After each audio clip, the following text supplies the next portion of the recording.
good evening. I'll check into that later, but just let it reboot. Jen just had the notorious blue screen of death. I recently reinstalled Windows on that computer, and when I say recently, I think like 2 days ago. And I've been waiting to see if it still causes issues, because I'm half suspect that the hard drive is not in its best of days. So I may be correct. We'll know soon enough. I'll check the event log, all that good stuff. So this is what I've been waiting for. Anyway, I'll tell you what. I pleasantly surprised earlier. I just realized that we hadn't even turned any heat on since the landlord came by and got his crack money. But no, I'm kidding. Yeah, I don't. My landlord, I don't see him doing crack. Anyway, we haven't had the heat on. I don't know. It's been at least a few hours, I guess. So since we've had any heat on, it shows 58 degrees out right now on the computer. So that works for me. Anyway, yeah, I don't know. I guess I'm probably just gonna kind of turn the electric space heaters low tonight, and probably leave the diesel heater off, because even on its lowest setting, it would burn us out of this house at this point. So, because that's what we've had it on, is the lowest setting. It's been on that pretty much all day when I've turned it on. And I ran it like I was talking about before, ran it for half an hour, and then take a half-hour break, and then run it for another half an hour.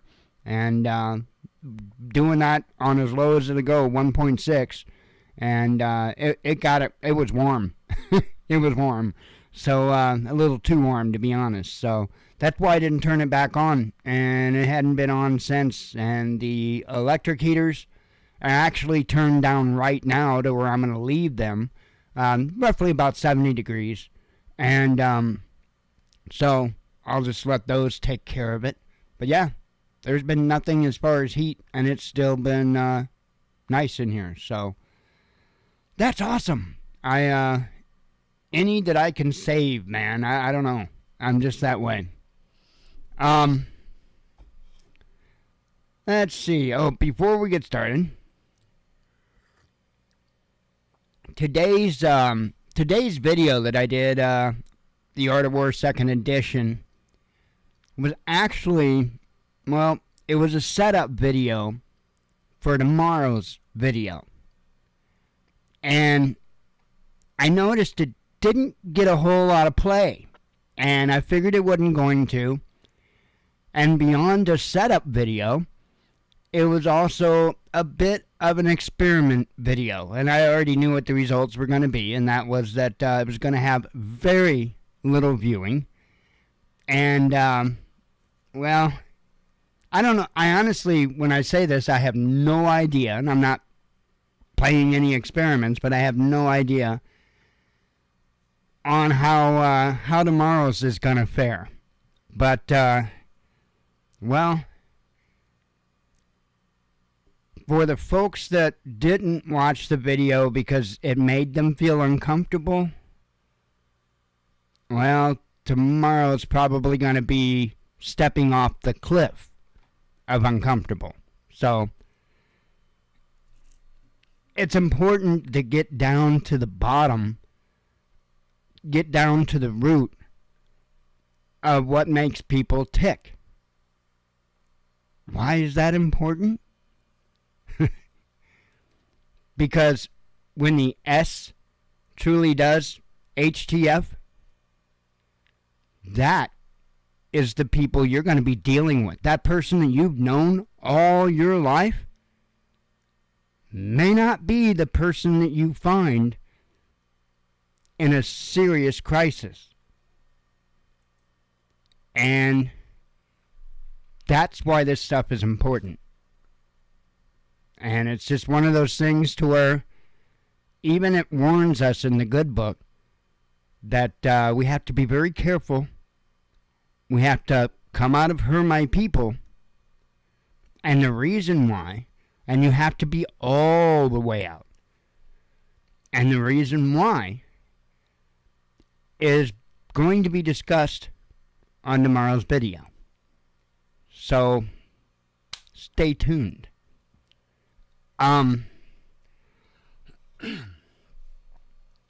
See if there's anything else on the top of my head to discuss. I can't think anything. I do have several tabs open this evening. Let's see. 4, 8. Looks like, did I count that right? 4, 8. Yeah, 10. So 10 tabs tonight. Been a little bit of a busy day. Actually, it calmed down quite a bit this afternoon and this evening. There really hasn't been much of anything come out. But man, did it sure take off like you wouldn't believe in the morning. Of course, there was another attack on Ukraine last night.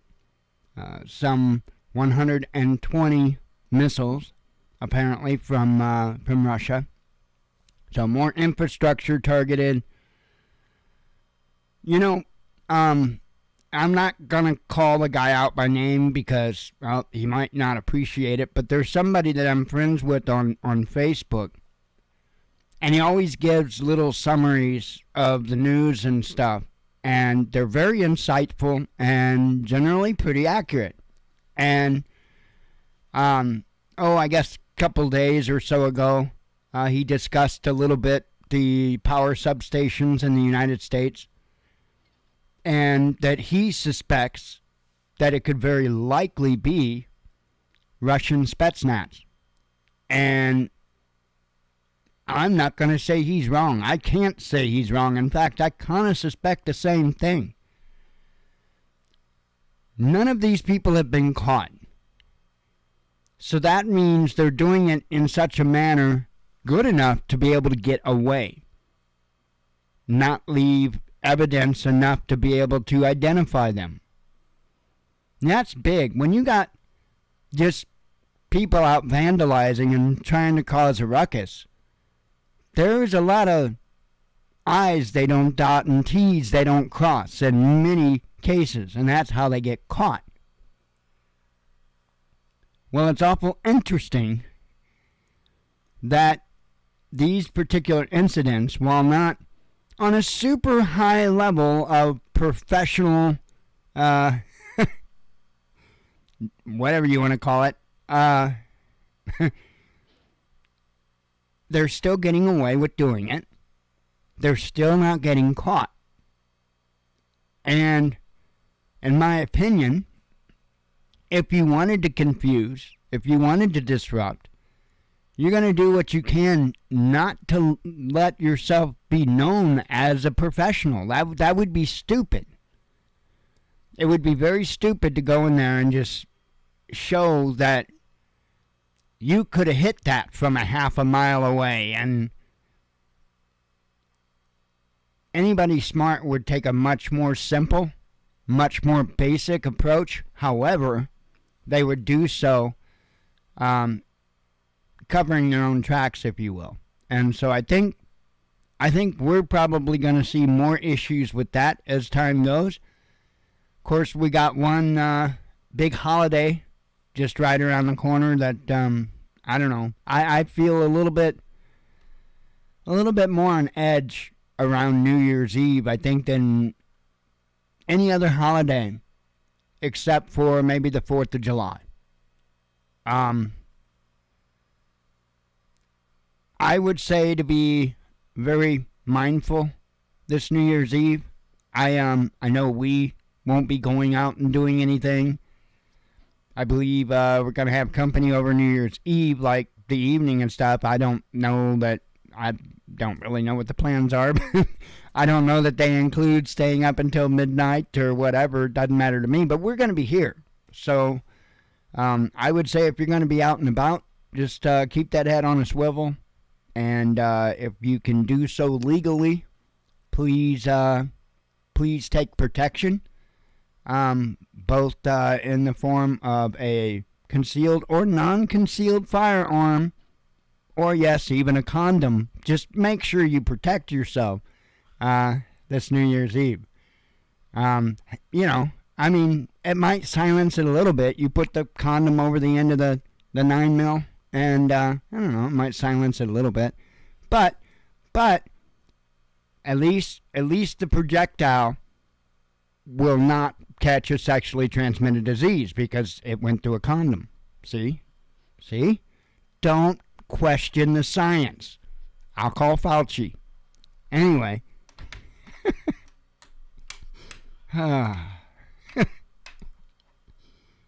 Thank God there were no, mental capability tests to do this job. So, yeah, that was an officially a good joke. I got huffed by the dog, so I'm on the right track.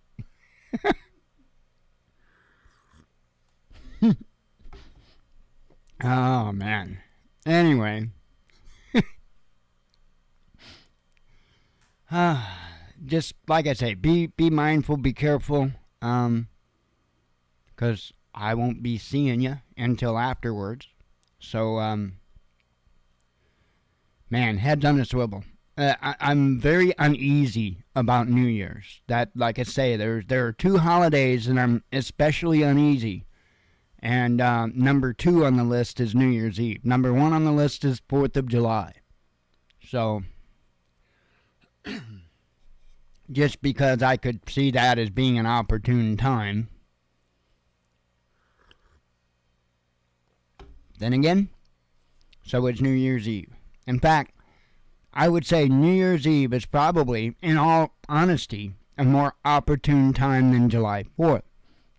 And the reason why is because, really, especially considering the years of late, your New Year's Eve gatherings look to me to be a little bit larger than the 4th of July gatherings, and usually your New Year's Eve gatherings have a lot more people concentrated together, in a smaller space. So if you were in the business of doing mass destruction, you would probably pick a very population dense event to do so. So just be careful. My opinion is the best place you can party on New Year's Eve is home, right? Because if you choose to partake in drinking, I won't be drinking or anything. I don't know many days that go by that I don't smoke a little green, or at least, resin or something. But, yeah, I won't be drinking. No, thank you. I'm not a big fan of drinking, and, not something I choose to do, so. Anyway, let's hop on over and get this stuff out of the way after I have a sip of coffee.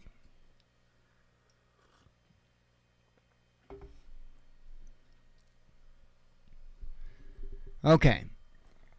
Kiev braces for blackouts amid reported missile barrage. Ukrainian officials and media reported a Russian missile barrage on Thursday, with explosions said to be heard throughout the country. The capital, Kiev, faces new blackouts, as mayor has warned, while other cities reportedly experiencing power disruptions.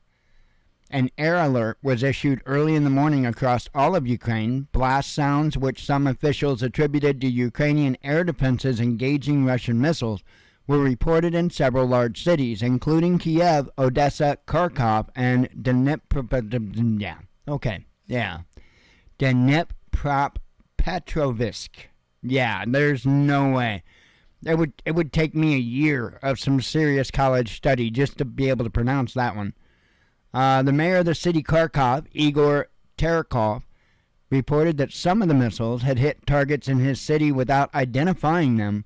The head of Kharkov region, Oleg Singabov, said there were 4 rocket hits and that the critical infrastructure was targeted. Odessa region Governor Maxim Marchenko reported that a strike on energy infrastructure caused a partial blackout in the province. Debris of an intercepted Russian missile fell on residential building, he claimed.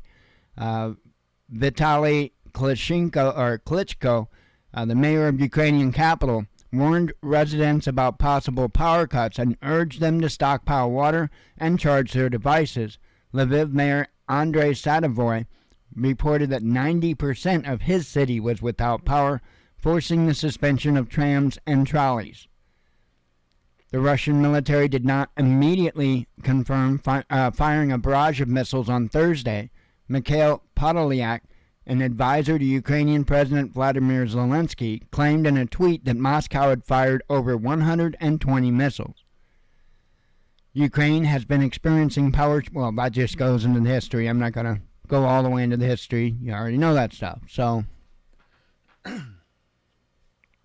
I think you're going to see a continuation of this.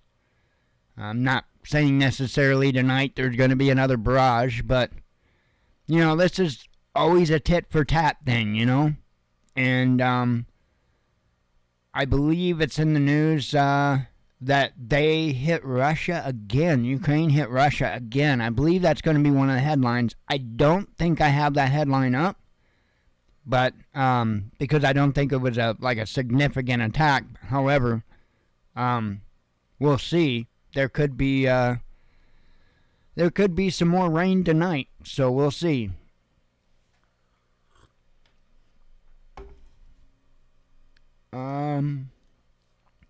Merger of Crimean and mainland electrical grids complete, says Moscow. Say electrical with no L's. Electrical. Well, no, that's still got to know. Well, I would agree. Rebels said eventually they have to hit a NATO country. Poland would be my guess. I would agree. And I agree on a level that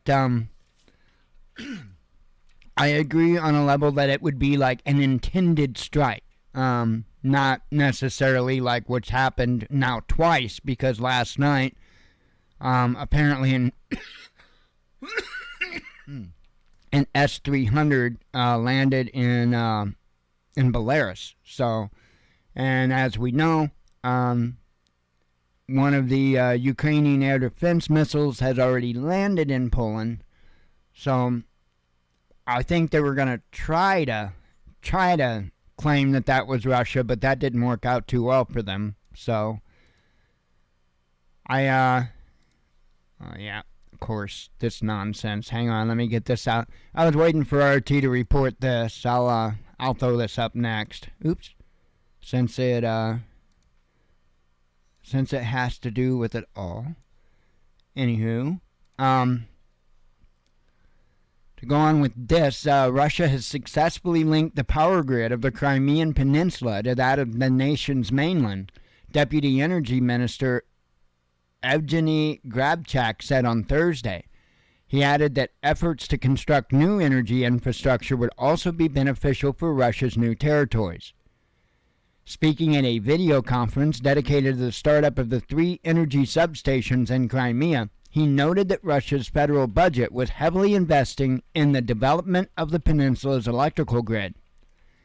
Even now, we can say that the full integration of the power grid of the Crimean Peninsula and the rest of the Russian Federation has been completed, Grabchak said, adding that the process would continue to other regions. Thanks to the network construction activities, we can provide independent power supply to the new Russian territories, Kherson and Zaporozhye regions, he added, referring to 2 areas which, along the Donetsk and Lugansk People's Republics, overwhelmingly voted to join Russia this autumn.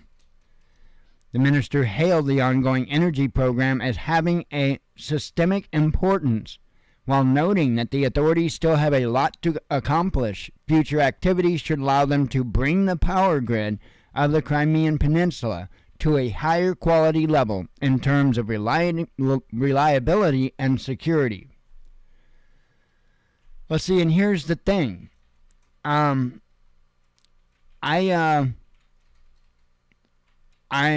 have no doubt there was tactical reasons for this all around, and let me explain. So, number one, they want to be able to control the energy that goes into Crimea. They've annexed Crimea, so they want to be able to control that as far as the power grid, because there could be a lot of issues if the power had to come out of Ukraine. Not only now, but also if, I don't know, Ukraine would get the total hell bombed out of it. I mean, I realize that they've had, their own share of hits, but I think Russia can do a lot more, a lot bigger, and I think it's in the cards. And I think what they're doing, I think Russia is just simply getting everything good to go, so that, okay, now I've got my geography correct. You've got Crimea, and then you go up, and then there's hang on.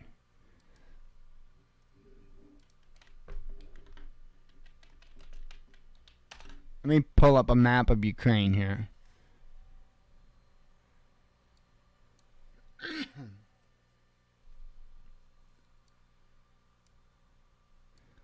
Okay, so you got Ukraine here, and I believe this is Crimea here. It'd be nice if it was English. I believe that. I don't know if it's actually this here. I think it's right here. Ukraine, or not Ukraine. Crimea. Pretty sure that's Crimea right there. Why is this like not in where I can read it? Anyway, there's, I don't know if that would be Zaporozhye. It's really hard to make these out. I see Mariupol. Am I just blind, deaf, and dumb? Hang on. Man, hang on. Let me start from scratch here.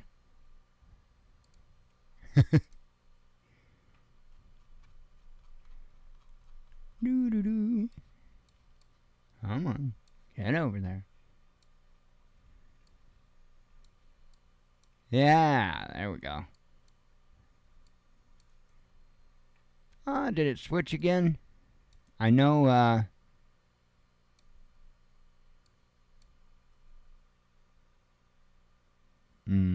there's Kherson. Why is it that it's like when you zoom in, to me it's like they change the languages on you once you zoom in.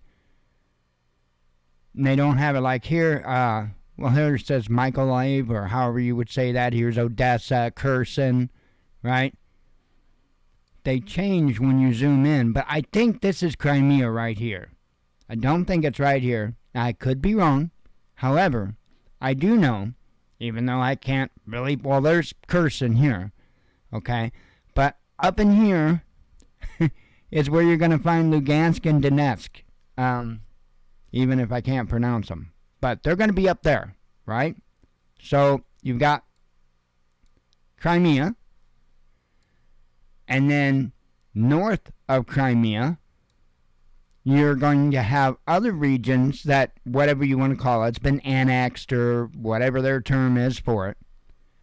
And so if they've got a grid that they're powering down here, okay, and they already live here, so it's going to be real easy for them to continue that grid and to be able to provide power for that entire region that they have. I wished I could point these out real quick, but I can't because I don't know geography, especially over there.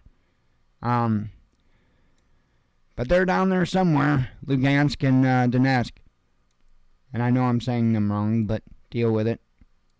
See, there's Donetsk, something like that, but there's so many of them once you zoom in that much that being able to spot them in a different language is a little bit hard. Oh well, anyway, not that important. However, I think what it is they're basically setting themselves up to be able to work their way west with not only, the power grid, but who knows, they may continue pushing that border. Anyway, English above, you think? I was having hell just even seeing all the damn little bitty names.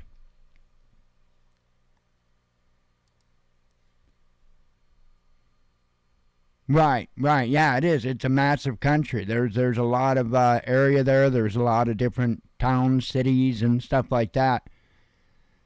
It's it's kind of a no-brainer why Russia wants that. I mean, there's just absolutely tons of resources. It's got a lot of strategic value. It's got a lot of value when it comes to being able to ship goods and stuff like that.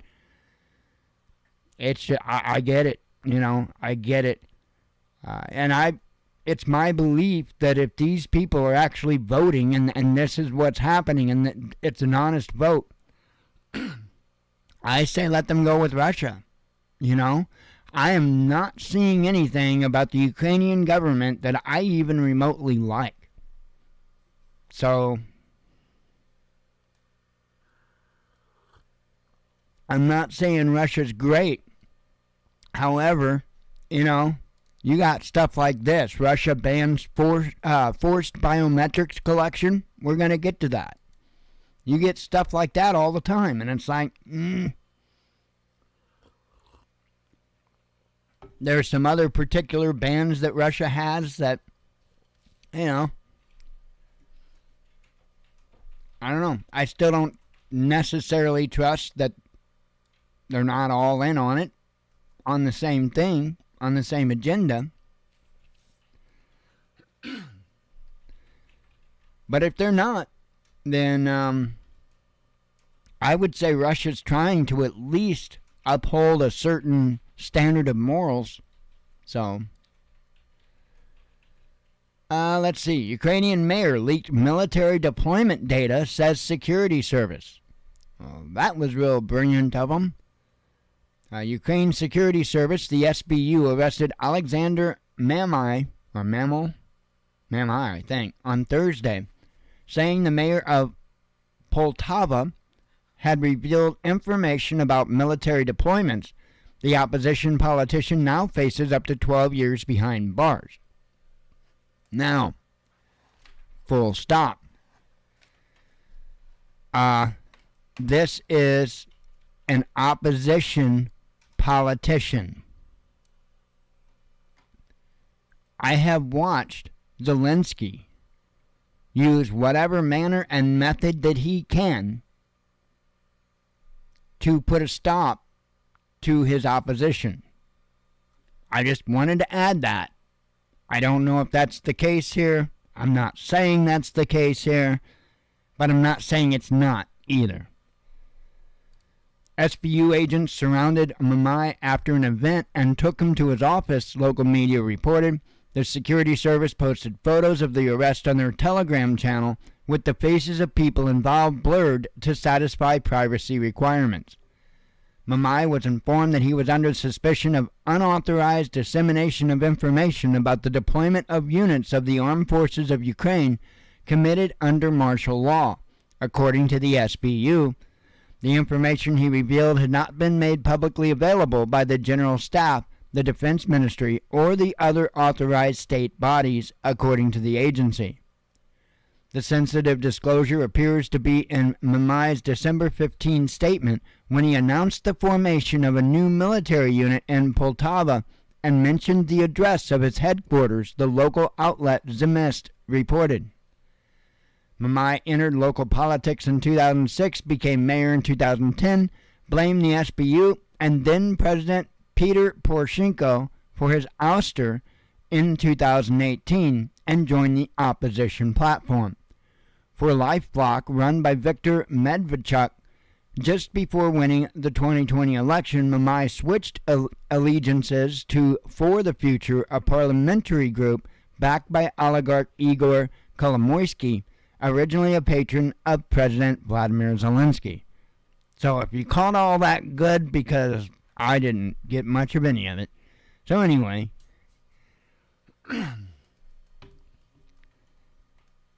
that's what I'm talking about. I cannot support a government that does anything they can to silence the opposition. Well, pretty much like what the United States is doing as well. Pretty much.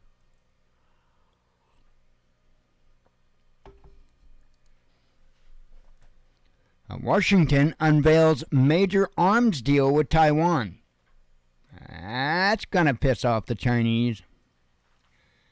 The U.S. State Department has approved the sale of anti-tank mine-laying systems to Taiwan for almost $200 million. The move comes amid heightened tensions between Beijing and Taipei. I could use a anti-tank mine-laying system or two. Let's see. In a tweet on Thursday, State Department's Bureau of Political Military Affairs said it authorizes a proposed foreign military sales case for Taiwan to purchase Volcano anti-tank systems valued at up to $180 million.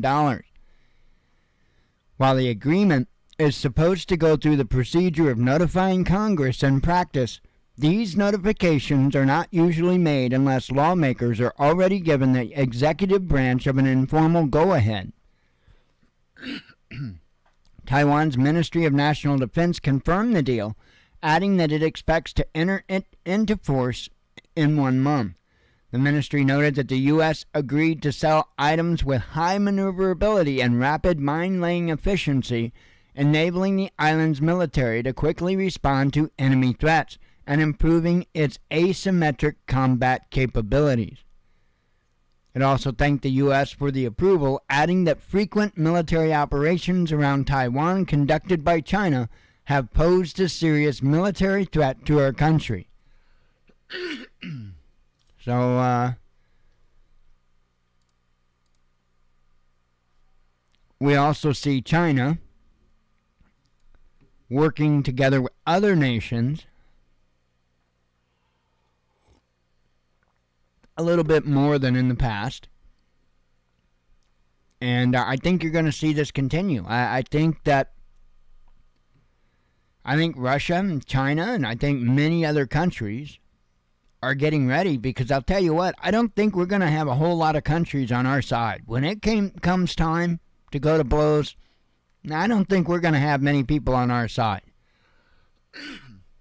Now, we might have some countries that are fighting alongside of us, but it's probably going to be only the countries where the war is happening. I don't think that you're going to see a whole lot of other countries that are going to be really excited about the idea of jumping in. And I know there's NATO and there's NATO agreements and blah, blah, blah. Man, all it takes is a leader with his nation's support to say, you know what, we're going to just take a step out of NATO. You guys have a fun time. That's all it takes, right? I believe that the majority of people in the United States of America don't want the United States in NATO. I don't think they want the United States in the United Nations. However, we don't have a leadership that represents our interest or what we want. So we're kind of stuck with it. Anyway, this here says Chinese Defense Ministry has signaled its readiness to strengthen military cooperation with the Gulf states in order to promote world peace. The statement came weeks after President Xi Jinping attended the first China-Arab States Summit and the China Gulf Cooperation Council Summit in Saudi Arabia. When asked by a journalist on Thursday about the 8 joint actions proposed by Xi at the meetings, Defense Ministry spokesperson Tan Kafi said the Chinese military is willing to work with the militaries of the Arab countries to jointly promote global security initiatives, among other things. Deeper ties would contribute positively to the building of the China-Arab community with a shared future, he added. Tan went on to describe the Chinese army as well as those of Arab nations as important forces for maintaining world peace and stability. He noted that Beijing and regional powers have shared military technology and held joint drills in recent years. According to the ministry spokesperson, this fruitful cooperation has helped build strategic mutual trust between China and Arab countries. President Xi was on an official visit to Riyadh at the invitation of King Salman from December 7th through the 10th. Speaking at the Chinese-Arab Summit, Crown Prince Mohammed bin Salman revealed that the discussions had been held regarding the creation of a free trade zone between China and the countries of the Persian Gulf. On top of that, the Gulf states and China confirmed plans to jointly work toward solving problems of food and energy security, as well as cooperating on supply chains, the Crown Prince added. So, all they have to do, these other nations, as far as like China, Russia, all they have to do is take good care of these other nations, treat them with respect, help them out here and there. And they will build the loyalty of these other nations, these Arab nations. And when you sit back and you look at that, and you look at all the oil involved in that, and other energy resources involved in that, yeah, that doesn't look like a real bright future for us.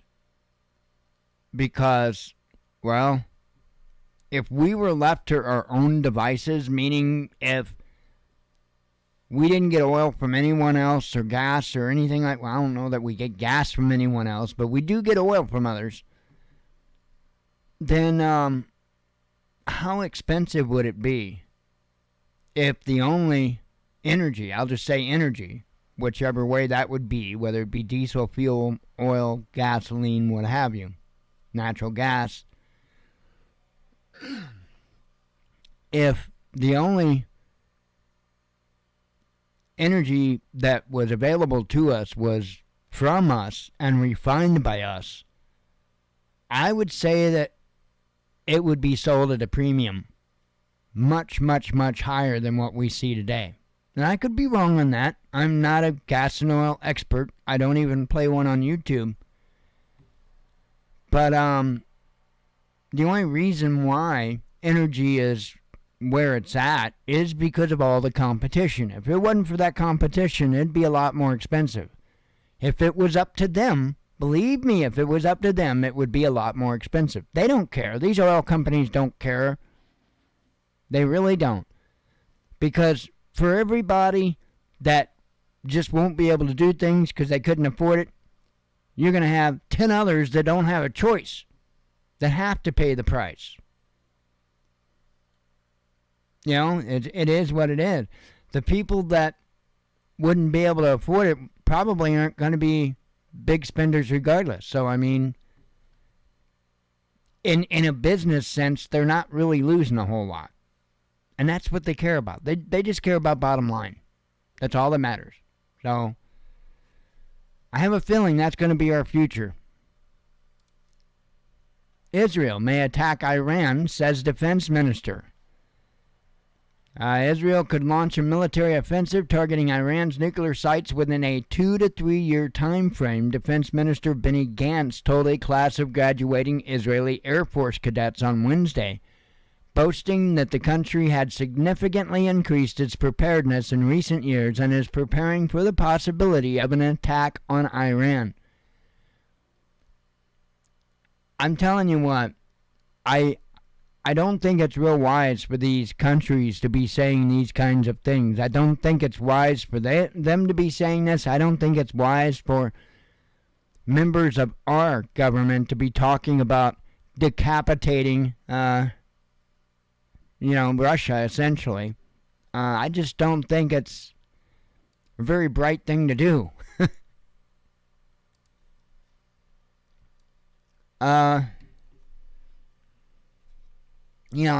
I get that it's rhetoric, and I get that, But what is this, grade school?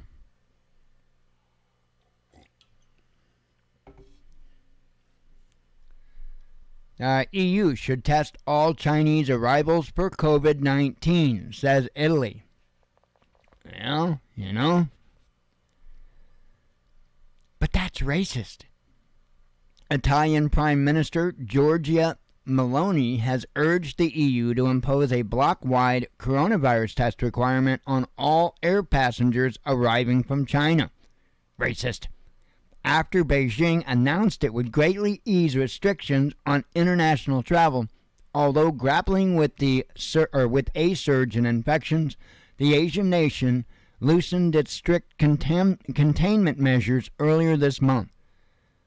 Italy ordered mandatory antigen testing on of all inbound travelers from China earlier this week, following Beijing's announcement that it would end compulsory quarantine for passengers from January 8, effectively reopening the country's borders. We took action immediately, Meloni told a press conference on Thursday. We expect and hope that the EU will want to act in this manner, she continued, adding that Italy's policy would risk not being fully effective unless enforced by all the bloc's member states. You've heard that song and dance before. So, who knows where this is going to lead?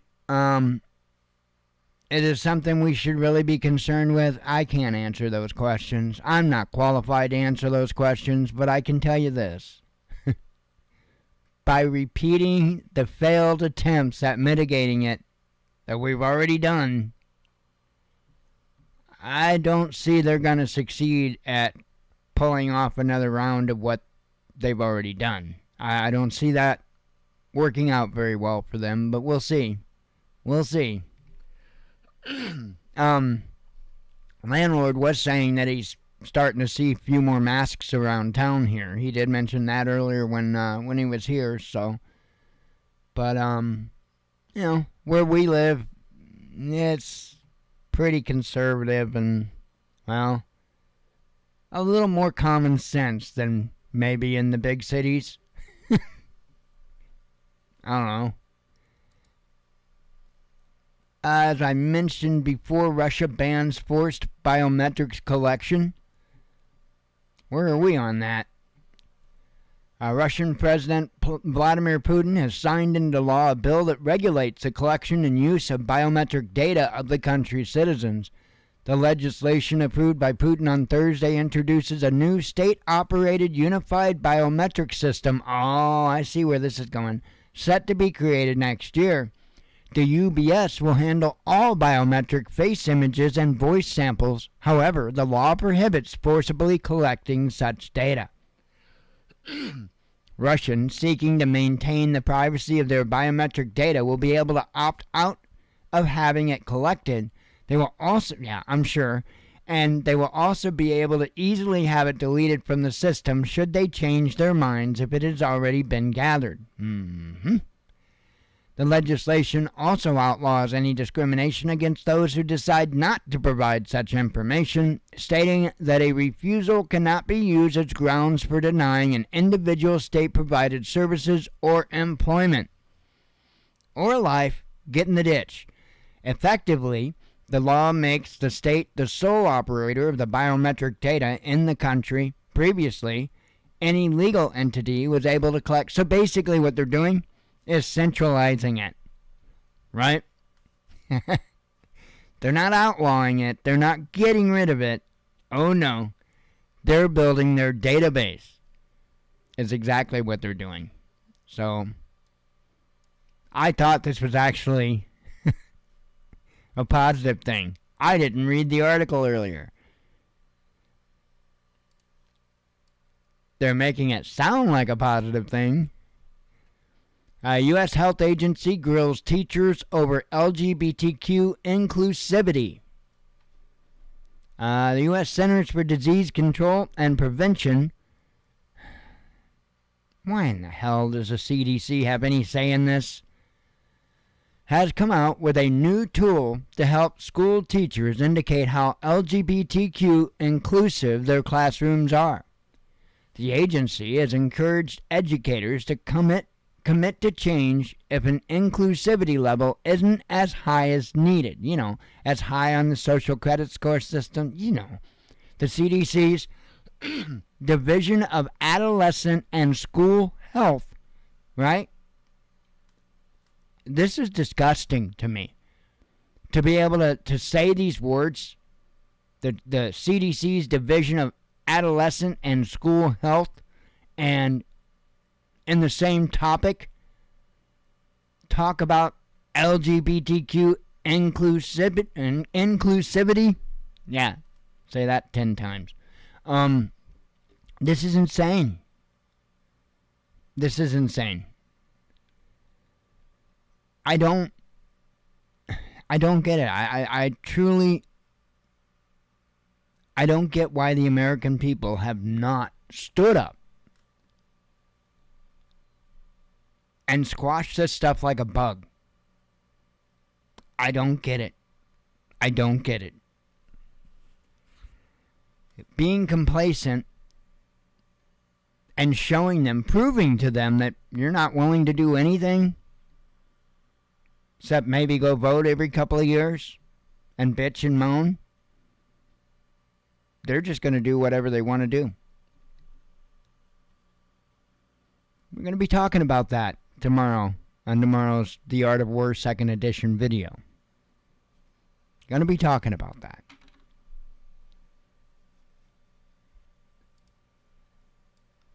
New York City shelters gripped by outbreak of violence, says the media. Not surprising. Stress levels are up all across the board. But I think it's going to continue to get worse for all the reasons. I think stresses are going to continue to get worse. And I also think that there's going to be even more magnetic declination, if you will. I'm probably saying the wrong word, but a change in magnetism on the earth. And that directly affects the human psyche.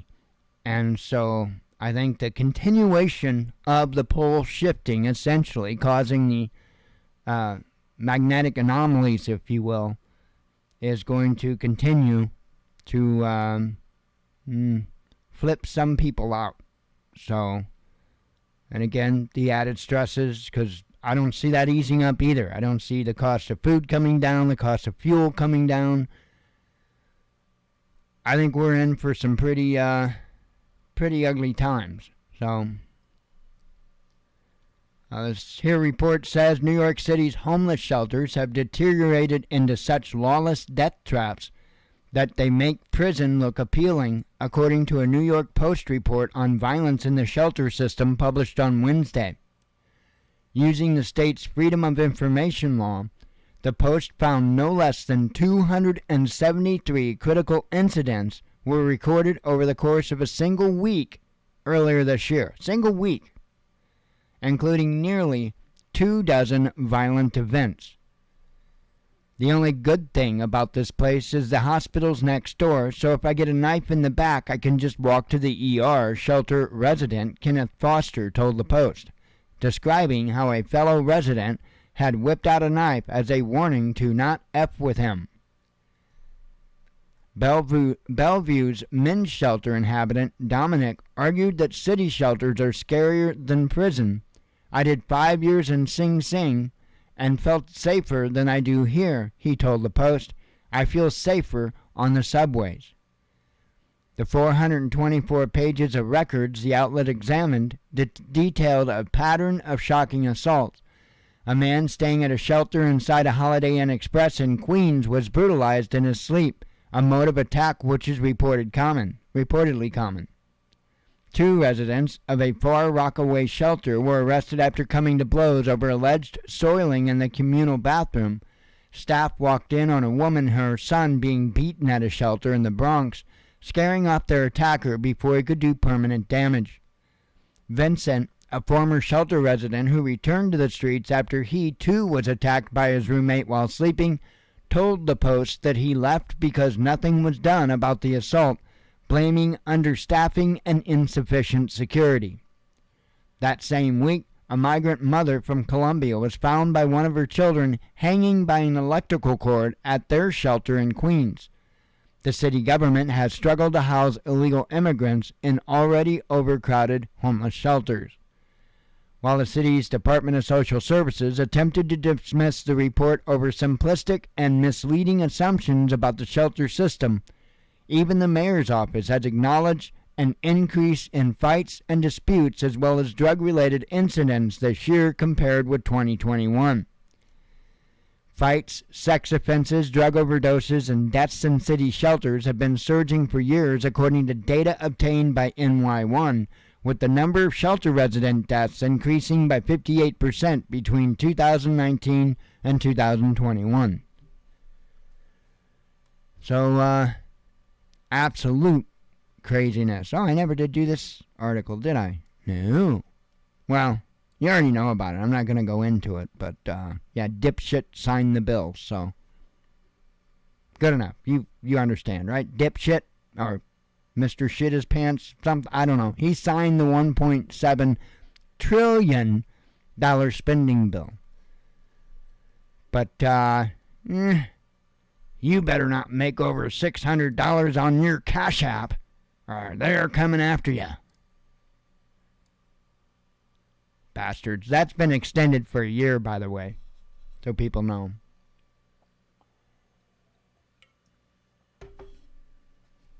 But I wouldn't act as if that's the case. I wouldn't say, oh, well, then I'm not going to report it, because it's probably not a good idea. I kind of have a feeling that they're setting people up by saying, oh, we're going to extend it a year. You're good. You're good. We'll start doing this next year. You're fine. Mm-hmm. Anywho, have a couple of vapes. Maybe another sip of coffee, because it's getting kind of cold.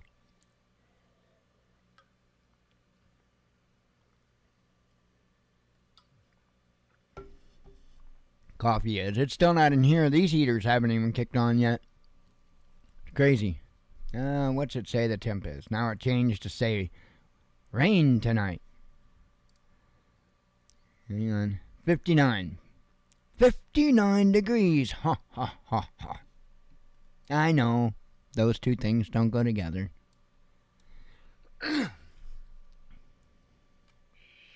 Nobody ever said I was normal.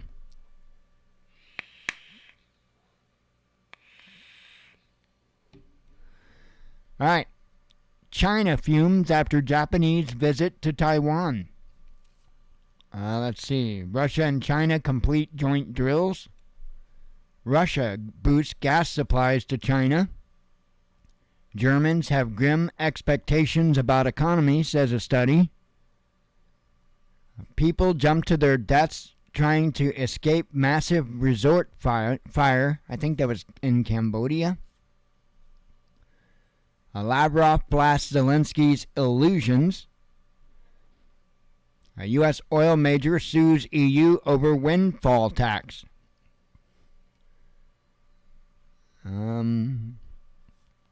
Trump accuses FBI of Hunter Biden cover-up. That's kind of a no-brainer. Let's see. Turkish defense minister speaks on Syria after Moscow talks. A Ukrainian S-300 missile falls in Belarus. Russia shoots down unidentified object near key airfield, says governor. That's kind of what I was talking about earlier. I don't know. I don't know that there's going to be a reply to that, but we'll see. Turkey warns Greece against expansion in Aegean Sea. Global shipping insurers to scrap coverage for Russia, Ukraine, and Belarus. Injured ex-Russian space boss shares post-surgery photo. Russia boosts naval nuclear force. EU gas prices fall to 10-month low.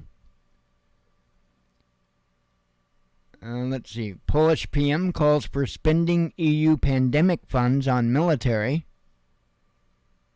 A Ukrainian plot to breach dam revealed by the media. Serbia lowers troop alert level amid Kosovo standoff, says media. Oil price cap will backfire, says an economist. Moscow outraged by crackdown on Russian media abroad. Israeli parliament decides on new government. I guess Netanyahu's back in the reins. EU nation explains language policy for Ukrainians. Bolivia in turmoil after governor's arrest. North Korea's leader sets new military goals for 2023. January 6 committee withdraws Trump subpoena. Israeli official shares... Oh, I covered that one. And that one. U.S. study reveals economic cost of COVID-era school closures. Italy urges EU to push back against U.S. law, says media. Ukraine falsifying history and replacing memory, says Moscow. Ukraine adopts restrictive media law. Convicted rapist released after marrying his victim, says media. Netherlands updates asylum policy for Russians. And that's it. It's the headlines. Yay, done with the week. Other than I'm going to do the Art of War 2nd edition video 9, I think, tomorrow. Yeah, it'd be 9. Going to be doing that. Plan on doing that tomorrow morning. But other than that, you probably won't see me until the new year, I guess, right? Ain't that... Yeah, you will see me on the new year. So, anyway, I urge people, heads on a swivel. Make sure you carry protection, whether it be from Trojan or Glock. And enjoy yourselves, but be mindful, be careful. Please, please, please do not drink and drive. Please, I'm not just saying that to be cliche. I'm not a fan of drinking. I'm telling you, I am not a fan of alcohol. Please do not drink and drive. Be careful, be mindful. If you do partake in alcoholic beverages or anything else you so choose, try to keep a head about yourself, just in case. So, anyway, I hope you all enjoy your new year, and God willing, we'll see you back on the 1st. Hope you all have a good time. As always, God bless you. We love you. Be one with your spirit. And shalom.